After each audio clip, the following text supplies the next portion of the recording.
Guys, I'm hoping you can help me out here. This is a high mileage engine, 3400.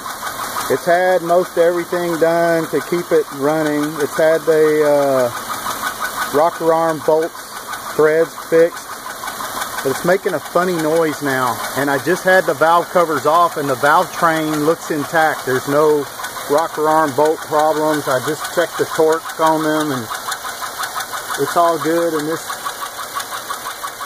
noise is not belt related.